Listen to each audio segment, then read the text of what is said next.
And we are on chapter 5 of Pride and Prejudice.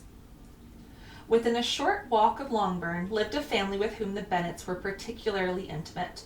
Sir William Lucas had been formerly in trade in Meryton, where he had made a tolerable fortune and risen to the honour of knighthood by an address to the king during his mayoralty. The distinction had perhaps been felt too strongly. It had given him a disgust to his business and to his residence in a small market town, and quitting them both, he had removed with his family to a house about a mile from Meryton, denominated from that period Lucas Lodge, where he could think with pleasure of his own importance, and unshackled by business, occupy himself solely in being civil to all the world. For, though elated by his rank, it did not render him supercilious. On the contrary, he was all attention to everybody. By nature inoffensive, friendly, and obliging, his presentation at St. James's had made him courteous. Lady Lucas was a very good kind of woman, not too clever to be a valuable neighbour to Mrs. Bennet. They had several children. The eldest of them, a sensible, intelligent young woman, about 27, was Elizabeth's intimate friend.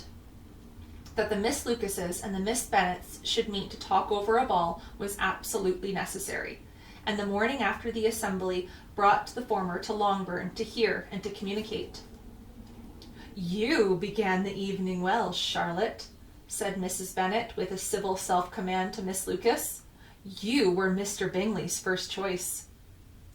"Yes, but he seemed to like his second better."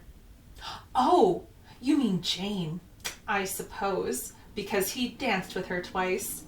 To be sure, that did seem as if he admired her. Indeed, I rather believe he did. I heard something about it, but I hardly know what. Something about Mr. Robinson?"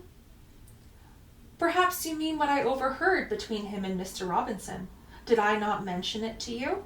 Mr. Robinson's asking him how he liked our Meryton assemblies, and whether he did not think there were a great many pretty women in the room, and which he thought the prettiest. And his answering immediately to the last question, 'Oh, the eldest Miss Bennet, beyond a doubt. There cannot be two opinions on that point.'" "Upon my word! Well, that was very decided indeed. That does seem as if... But, however, it may all come to nothing, you know." "My overhearings were more to the purpose than yours, Eliza," said Charlotte. "Mr. Darcy is not so well worth listening to as his friend, is he? Poor Eliza, to be only just tolerable." "I beg you would not put it into Lizzie's head to be vexed by his ill treatment, for he is such a disagreeable man that it would be quite a misfortune to be liked by him. Mrs. Long told me last night that he sat close to her for half an hour without once opening his lips." "Are you quite sure, ma'am? Is there not a little mistake?" said Jane. "I certainly saw Mr. Darcy speaking to her."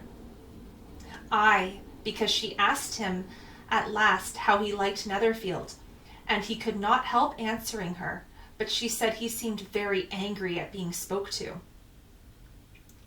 "Miss Bingley told me," said Jane, "that he never speaks much, unless amongst his intimate acquaintance. With them he is remarkably agreeable."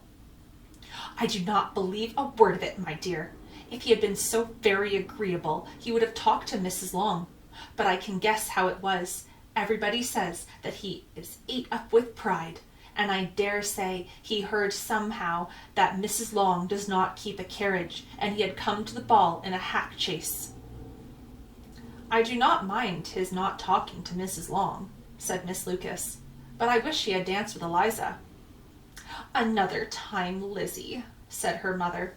"I would not dance with him if I were you." "I believe, ma'am, if I may safely promise you never to dance with him." "His pride," said Miss Lucas, "does not offend me so much as pride often does, because there is an excuse for it. One cannot wonder that so very fine a young man, with family, fortune, and everything in his favour, should think highly of himself.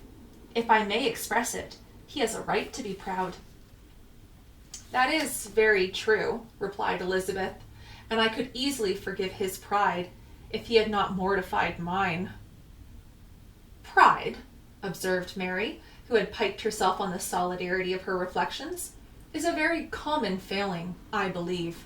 By all that I have ever read, I am convinced that it is very common indeed, that human nature is particularly prone to it, and that there are very few of us who do not cherish a feeling of self-complacency on the score of some quality or other, real or imaginary.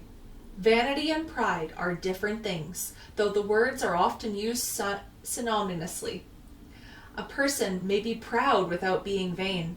Pride relates more to our opinions of ourselves. Vanity is to what we would have others think of us." "If I were as rich as Mr. Darcy," cried a young Lucas, who came in with his sisters, "I should not care how proud I was. I would keep a pack of foxhounds, and drink a bottle of wine every day." "Then you would drink a great deal more than you ought," said Miss Bennet, "and if I were to see you at it, I should take away your bottle directly." The boy protested that she should not, and continued to declare that she would, and the argument ended only with the visit.